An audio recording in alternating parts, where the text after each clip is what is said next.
দীপা সব্যসাচীর গায়ে হাত উঠালে এবার সব্যসাচীও দীপার গায়ে হাত উঠাতে যায়।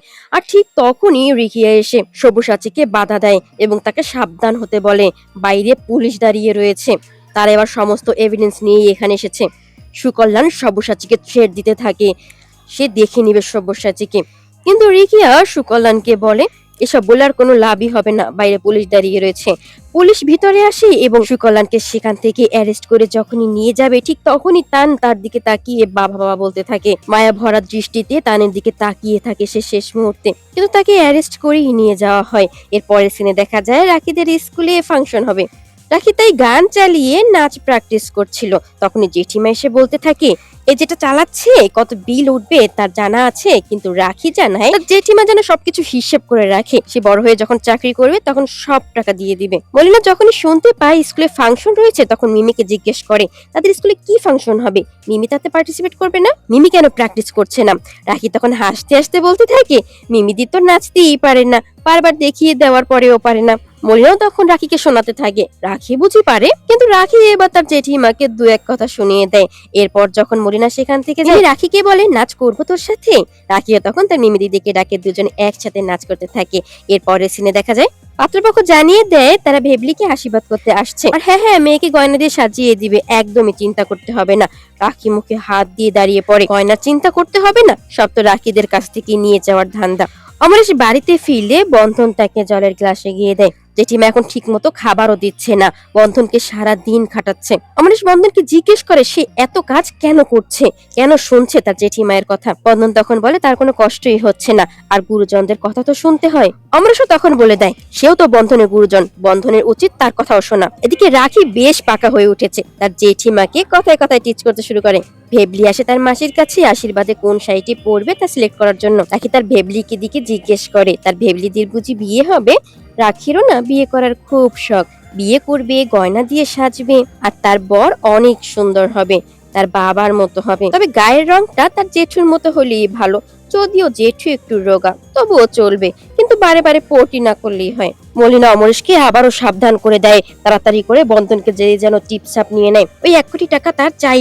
রাখি জিজ্ঞেস করে তাহলে তারা কোথায় থাকবে। মলিনা তখন রাখিকে বলে রাখিরা কোথায় থাকবে তা নিয়ে তার কোনো মাথা ব্যথা নেই। রাখি বুঝে যায় তার জেঠিমাকে বলে কোনো লাভই নেই, যা করার তাদের কি করতে হবে, তাদেরকে এবার একবার চম্পার কাছে যেতে হবে। রাখি বন্ধন প্রথমে তাদের পুলিশ কাকুর কাছে যায়, তার ফোনটা নিয়ে আসে সাথে করে। এরপর যায় চম্পার কাছে, গিয়ে দেখতে পায় চম্পা এক থালা সাজিয়ে খাবার নিয়ে বসেছে খেতে, কিন্তু বাপ্পি কালুকে তো দিচ্ছে না। কথাই বাপ্পি কালুকে বোঝাতে চায় রাখি, ঠিক মতো মাইনে দেয় তো। এদিকে চম্পা বেশ খুশি হয়েছে রাখি এখানে এসেছে, ভালো হয়েছে এসেছে, আর ফিরে যেতে হবে না, এবার রাখিকে আটকানো যাবে। কিন্তু রাখি হাসতে হাসতে বলতে থাকে কি ভেবেছে তারা রাখি বোকা, এমনি এমনি এসেছে এখানে, না না পুলিশ কাকুর কাছে গিয়ে তারপরে এখানে এসেছে। পুলিশ কাকু জানে সে তার চম্পা মাসির কাছে আছে, কিছু হলেই কিন্তু ফোন করে দিবে এখনই।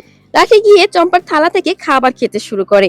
মাংস রান্নাটা একদমই ভালো হয়নি, কে রান্না করেছে বাপ্পি না কালু, থাক থাক বাকিটুকু চম্পাই খাক, সে বরং আম খাক। রাখি আম নিয়ে খেতে শুরু করে দেয়, চম্পা তাকে বারবার খেতে নিষেধ করে।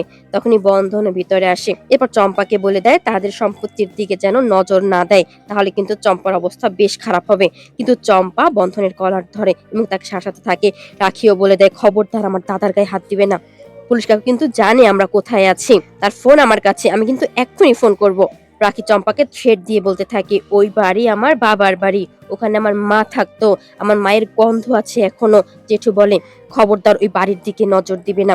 রাখি তার জন্য দই নিয়ে আসতে বলে, তাহলে কিন্তু এখনই পুলিশ কাকুকে ফোন করবে। তার জন্য দইও নিয়ে আসি কালু। আর চম্পা তো চেঁচামেচি করে কোনো লাভ হবে না, ওই বাপি তাদের কিছুই করতে পারবে না। রাখি চম্পা রাতে আমের আটি ধরিয়ে দিয়ে সেটা নিয়ে শান্ত থাকতে বলে। একটি কাঠি নিয়ে চম্পাকে নকল করে হাসতে হাসতে সেখান থেকে চলে যায়। এরপর সিনে দেখা যায় অমরেশ রাখির বাবা মায়ের ছবির দিকে তাকিয়ে তাদের কাছে ক্ষমা চায়, সে কিছুই করতে পারছে না রাখি বন্ধনের জন্য। ঘরের বউয়ের সাথে কি পেরে ওঠা যায়। এরপর ভেবলি এসে শাড়ি পরে, তাকে তার মাসি সাজিয়ে দিয়েছে, তাকে কেমন লাগছে জিজ্ঞেস করে। প্রত্যেকে ভেবলির প্রশংসা করে, তাকে বেশ সুন্দরী লাগছে, সে যেন ভালো থাকে। কিন্তু ভেবলি উঠে বলে তার ভালো থাকা তো তার মেশের উপর ডিপেন্ড করছে, যদি গয়নাগুলো না পায় তাহলে বরপক্ষ তো বিয়ে শেষ না করেই চলে যাবে। কিন্তু রাখি বন্ধনও বলে দেয় কিছুতেই ওই গয়না দিবে না। আর এই বিয়েটা হওয়ার আগেই বিয়ে ভেঙে দেওয়ার ব্যবস্থাই রাখি করবে। রাখির জেঠু রাখিকে বলে দেয় চিন্তা করতে হবে না রাখির, সে কথা দিচ্ছে যাই হয়ে যাক না কেন কিছুতেই ওই গয়না দিবে না। এদিকে প্রমথের পাগলামি চলতেই থাকে। রাখি একটি টমেটো ছুঁড়ে তার মুখে বসিয়ে দিয়ে প্রমথকে চুপ করিয়ে দেয়।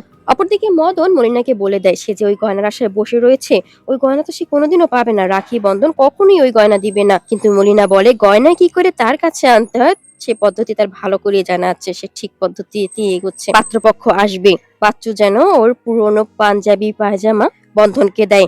পাত্রপক্ষের সামনে যেন বন্ধন তাকে অপমান না করে, ভালো পোশাক পরে ভালোভাবে যেন থাকে। পাত্রপক্ষ আসলে বন্ধনী তাদের সামনে শরবতের গ্লাস নিয়ে আসে, সে তার ড্রেসে পরেছিল। এদিকে মলিনার বন্ধনকে দেখে বেশ বিরক্ত লাগতে থাকে, সে তো বাচ্চুকে বলেছিল বন্ধনকে পাঞ্জাবি দিতে, তাহলে বাচ্চু দেয়নি নাকি? এদিকে বন্ধনকে দেখে পাত্রপক্ষরা কাজের লোকই মনে করে, এভাবে শরবতের গ্লাস নিয়ে আসছে এইটুকু বাচ্চা, তাহলে কাজের লোক কি হবে? রাখি মনে মনে ভাবতে থাকে আমার দাদাকে কাজের লোক বলা না, আমিও দেখাচ্ছি মজা।